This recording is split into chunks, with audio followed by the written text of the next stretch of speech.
संयुक्त राष्ट्र में भारत ने एक बार फिर पाकिस्तान को करारा जवाब दिया। यूएन में भारत के स्थायी प्रतिनिधि हरीश पी ने यूएन मंच से साफ कहा कि पाकिस्तान बार बार जम्मू कश्मीर पर जो झूठे और बेबुनियाद दावे करता है वो न यूएन में जो है वो पाकिस्तान की तरफ से बात की गई है। साथ ही ये भी कहना है कि जी कश्मीर का इशू जो है वो सॉल्व होना चाहिए और यूनाइटेड नेशन की रेजोल्यूशन के हिसाब से जो है वो कश्मीर का फैसला होना चाहिए। पाकिस्तान एक बार फिर अगर कश्मीर इशू को समझना है तो हमें थोड़ा सा उसकी हिस्ट्री में जाना पड़ेगा। 1963 के अंदर जब चाइना ने अटैक किया था ना इंडिया के ऊपर, तो कुदरतुल्लाह शहाब अपनी किताब में लिखते हैं कि मुझे रात को कॉल कर देंगे, बल्कि इंडियन फौजी उसके ऊपर रिस्पॉन्ड कर रहे होते हैं कहीं रिटायर्ड कि ये प्रपोजल जो है ये बड़ा ये मुनासिब प्रपोजल नहीं है और इसके प्रैक्टिकल इसकी कोई क्वालिटी मौजूद नहीं है। कभी सही थे ना है और ना होंगे। उन्होंने कहा कि जम्मू कश्मीर भारत का अभिन्न हिस्सा है और हमेशा रहेगा। पाकिस्तान को जरूरी है कि वो उस हिस्से को खाली करे जिस पर उसने अवैध कब्जा कर रखा है। भारत ने यह भी साफ किया कि वो इस मंच का दुरुपयोग करने वाले यूएन में ये बात उठाई है।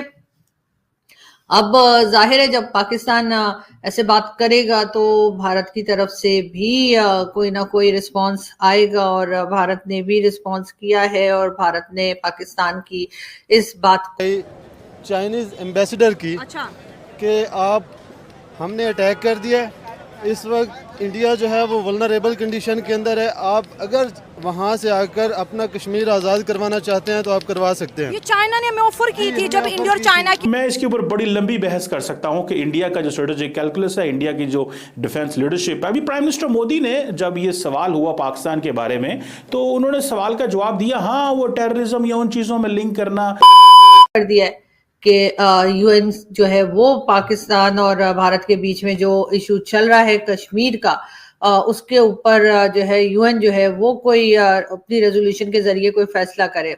भारत का कहना है कि जी कश्मीर जो है वो भारत का है और भारत का अटूट अंग है। खैर ऐसे तो पाकिस्तान भी कहता है कि कश्मीर हमारी शहर है। अब दोनों इस बात पे सालों से लड़ते चले आ रहे हैं, बहस करते चले आ रहे हैं, डिबेट करते चले आ रहे हैं और उसके बाद कुछ रिजल्ट नहीं निकल रहा। और यही बात जो है यानी कश्मीर को ही लेकर दोनों कंट्रीज की गवर्नमेंट्स के बीच में एक टेंशन सी बनी हुई है। बाकी पब्लिक की जहां तक बात है तो पाकिस्तान की पब्लिक पहले काफी इमोशनल हो जाया करती थी जैसे ही बात की जाती थी कश्मीर की, तो हम लोग बहुत हमारे यहाँ लोग जो हैं बहुत इमोशनल हो जाते थे कि जी कश्मीर हमारा है और हम भारत से कश्मीर को ले लेंगे और ये कर लेंगे वो कर लेंगे।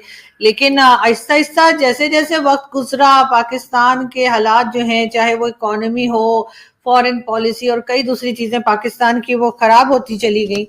और इसी तरीके से दूसरी तरफ भारत ने बहुत अक्लमंदी के साथ कह लीजिए बहुत दिमाग लगाकर उन्होंने अपनी तरफ का जो कश्मीर है वहां पर बहुत ज्यादा डेवलपमेंट करवाई, बहुत ज्यादा काम वाम करवाया, जिसकी वजह से उनकी तरफ का जो कश्मीर है वो भी पाकिस्तान ने देखा, पाकिस्तान के पब्लिक ने देखा। दूसरा पाकिस्तान की पब्लिक अपना खुद के लिए यानी कि अपना घर चलाने के लिए, अपनी जॉब के लिए, अपने बच्चों की एजुकेशन की में फीस देने के लिए और कई दूसरी चीजों में बुरी तरह से उलझ गई। और जाहिर है कि मुल्क की इकोनॉमी जब खराब होती है तो आम पब्लिक की इकोनॉमी भी खराब हो जाती है। तो वही कुछ हुआ और इस वजह से कह लीजिए या कोई भी रीजन हो, यहाँ पर लोगों का जो इंटरेस्ट था या है वो कश्मीर की तरफ कम होता चला गया। अब ये जरूर है कि गवर्नमेंट ने किसी तरीके से जिंदा कर रखा है इस इशू को और बार बार उठाते हैं, बार बार कभी हम फरवरी में 5 फरवरी को कश्मीर डे मनाते हैं, कभी हम किसी और बहाने से कश्मीर का जिक्र करते हैं।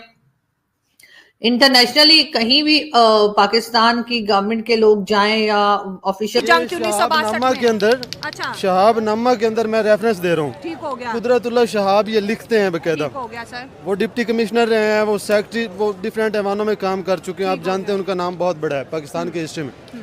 अच्छा, वो कहते हैं कि मैं उसी वक्त गाड़ी निकाली चूँकि मामला बहुत ज़्यादा क्रूशल था, ठीक हो गया। मैं पहुँचा हूँ, उस वक्त अयूब खान थे यहाँ पर सदर, अच्छा। तो वो अयूब खान की रिहाइश पे पहुँचे, अयूब खान सो रहा है। उसने जाकर गार्ड से कहा कि अयूब खान को उठाएं, सिक्योरिटी, नेशनल सिक्योरिटी का मसला है, बहुत बड़ा मसला है, आप उसको उठाएं।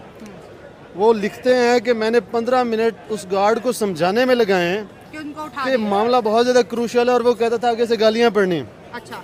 ठीक है, बहुत ज़्यादा समझा बुझाकर जब उसे भेजा गया तो उसने जाकर जब बात की तो वाकईतन वो कहते हैं कि अंदर से एक गालियों की बौछार की पहले आवाज़ मुझे आई है बाहर। ठीक है। फिर वो एक धोती पहने बाहर निकले हैं। हाँ। उन्होंने कहा हाँ जी क्या मसला है। इन्होंने बताया कि इस तरह से मुझे एक चाइनीज एम्बेसडर की चाइना की जंग छिड़ गई और कश्मीर चाहिए तो ले रात लो। के अंदर ही वो कहते हैं कि हमला कर दो और कश्मीर ले लो। फिर? उसने कहा ये कोई इतना इम्पोर्टेंट मसला नहीं है, भागो सो जाओ। ये जगाने के लायक मसला ही नहीं था, उठ के आ गए हो तुम। अगले दिन जब आया है तो शायद शराब पी हुई थी, ये जो भी मसला था, मामला जब खत्म हुआ है माइंड से यहाँ से, तो कहता वो तो वाकई बहुत ज्यादा जरूरी था। लेकिन तब तक उधर से यूएनओ और अमेरिका की इंटरवेंशन से उनका मसला आपस में सॉल्व हो चुका था। तो एक तो हमने यहाँ पर एक मौका आया था, गवा दिया। एक नहीं, बेशतर मौके आए हैं जो हमने गंवाए हैं। सर ये भी तो सच है ना, एक वक्त इंडिया खुद कहता था कि आप कश्मीर ले दो और हमें हैदराबाद वाली साइड दे दो। नहीं, ऐसा कुछ भी नहीं हुआ। देखें सीन क्या रहा है यहाँ पे। यूएनओ ने हमेशा से कहा कि यहाँ पे प्लेबसाइट होना चाहिए। अच्छा। लोग आए अपना फैसला करें। ठीक हो गया। आप निगोशिएशन टेबल के ऊपर बैठे हैं, इंडिया ने कहा है कि यहाँ बात करते हैं। ठीक है। आपने उस वक्त क्या किया कि आपने उस वक्त जरा से चौधरी बने कि हमारे साथ यूएस है, ठीक है, आप निगोशिएशन टेबल पे नहीं आए, आपने बॉर्डर टेररिज्म को सपोर्ट किया। जिसका इंडिया भी जिक्र करता है, क्रॉस बॉर्डर टेररिज्म। अब तो ये इंडिया ने ये वर्ड पूरी दुनिया को रटवा दिया पाकिस्तान को। एग्जैक्टली। उन्होंने वो कहते हैं ना, एक वो रूसी कहावत है कि झूठ इतना तेजी से बोलो कि वो सच लगने लगे। अच्छा। ठीक है। सारे का सारा पाकिस्तान के बारे में सोचता है, उसका बड़ा हिस्सा। हाँ, लेकिन ये बात भी बिल्कुल ठीक है कि इंडिया की ग्लोबल एंगेजमेंट भी बहुत है। मैं उसके ऊपर भी हम बड़ी बात कर चुके हैं, लेकिन मैं पहले इसके ऊपर बात करना चाहता हूं। दूसरी बात, बलूचिस्तान के हवाले से उन्होंने कुछ बातें की, मैं उस पर ज़्यादा बात उन्होंने की तो मैं उस पर जवाब देना चाहता हूँ। उन्होंने कहा जी 45,000 लोग जो है बलूचिस्तान से मिसिंग हैं। ये जो चीज़ है इसको मैंने ढूंढने की कोशिश की, इस नंबर को, हो सकता है उनके पास कोई नंबर हो, लेकिन मुझे ये नंबर नहीं मिला। बहरहाल 45,000 लोग मिसिंग नहीं हैं बलूचिस्तान के अंदर। Defence of human rights Pakistan एक समझ लें एक प्राइवेट अदारा, ठीक है जी, उसने के मुताबिक तकरीबन 5,000 बंदे उन्होंने कहा जी बलूचिस्तान के अंदर मिसिंग हैं। 24 साल की इंसर्जेंसी है, 24 साल से वहाँ पे लोग जो हैं पाकिस्तान के ख़िलाफ़ बहुत कुछ, जो ऐसे लोग हैं दहशतगर्द जमातें जो हैं वो बड़ा कुछ करने की कोशिश कर रही हैं। लार्जली तबका तो जारी बात है पाकिस्तान के साथ है, लेकिन 5,000 बंदे की डिफेंस ऑफ पाकिस्तान। 2011 में पाकिस्तान की गवर्नमेंट ने एक कमीशन एस्टैब्लिश किया था जिसमें 7,000 केसेस आए थे। ये मैं दो आपको डाटा दे रहा हूँ, दो स्टैटिस्टिक्स दे रहा हूँ, जिसमें से 5,000 केसेस को रिजॉल्व कर लिया गया, रजिस्टर्ड कर लिया गया। सो ये जो 45,000 का नंबर है ये ऑब्वियसली एक डिफरेंट नंबर है। हाँ, जारी बात है, एक पर्सपेक्टिव बनाने के लिए, नैरेटिव बनाने के लिए हम 45,000 भी कह सकते हैं, 90,000 भी कह सकते हैं, 2 लाख भी कह सकते हैं। और मैं तो इस बात पर कहता हूँ कि ठीक है, 66% लोग जो बलूचिस्तान के अंदर बलोच हैं तो उनको आइडेंटिटी क्राइसिस कैसे हो सकता है, वो एक सेपरेट क्वेश्चन है, लेकिन उस पर भी आऊँगा। उन्होंने महारंग बलोच की बात की। महारंग बलोच एक पढ़ी लिखी एजुकेटेड है और इस बात में कोई शक नहीं है कि बलूचिस्तान के अंदर एक नई जो सोशो पॉलिटिकल मूवमेंट जो है वो उसकी एक बुनियाद है। लोग अब सरदारों पे इतना रिलाई नहीं करते, लोग यंग लोगों पे, डॉक्टर्स, इंजीनियर्स, ये एक डिफरेंट सोच रखते हैं। ये समझते हैं कि हमारी आइडेंटिटी पे ख़तरा है, हमारी सोच पे जो है वो हमारी आइडेंटिटी को ख़तरा है, हमें ख़त्म किया जाएगा। और मेरा नहीं ख्याल कि जो लोग 70-80 लाख, 90 लाख या 1 करोड़ की आबादी का जो ग्रुप है वो कोई माइनॉरिटी होता है या उसकी आइडेंटिटी को ख़त्म किया जा सकता है।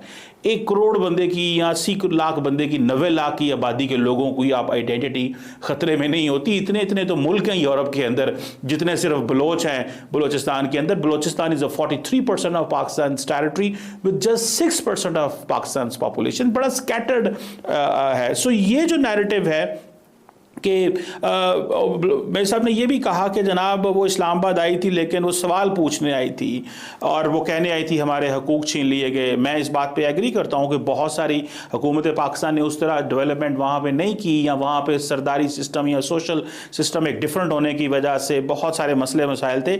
लेकिन याद रखें महारंग बलोच इस्लामाबाद से क्यों वापस गई थी? वो इसलिए वापस गई थी, आपको याद होना चाहिए, उस वक्त ईरान ने पाकिस्तान पे हमला किया, पाकिस्तान ने रिस्पॉन्ड किया और वहाँ पे जो लोग मारे गए थे जिसको ईरानी गवर्नमेंट ने कहा था दे आर नॉन ईरानियंस, वो बेसिकली BLA के लोग पाकिस्तान ने मारे थे।